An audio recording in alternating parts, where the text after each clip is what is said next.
ఎన్నికలలో హామీ ఇచ్చినటువంటి ప్రభుత్వం తక్షణమే రెడ్డి కార్పొరేషన్ ఏర్పాటు చేయాలి. రెడ్డి కార్పొరేషన్ ఏర్పాటు చేయకపోతే ప్రభుత్వానికి తగిన బుద్ధి చెప్తాం. రేవంత్ రెడ్డి గారు మానవ పేదలు ఉన్నారు, ఆ పేదరికం పోవాలంటే రెడ్డి కార్పొరేషన్ కావాలి. ఇలా ఎట్లా పేరు చెప్తారు, పేరు చెప్తారు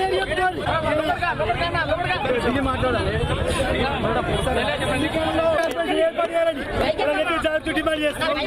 ఇంకెన్నాళ్ళు మాలో ఉన్నటువంటి పేదరికం పోవాలంటే ఇలా రెడ్డి కార్పొరేషన్ ఏర్పాటు చేయాలి. కానీ ఇలా ప్రభుత్వం నిమ్మకి నీరెత్తినట్టుగా ప్రభుత్వం రెడ్లలో పేదరికం పోవడానికి వీలుగా ఇలా ప్రభుత్వం వైఖరి నశించాలి. మాలో రెడ్లలో పేదరికం పోవాలంటే రెడ్డి కార్పొరేషన్ కావాలి.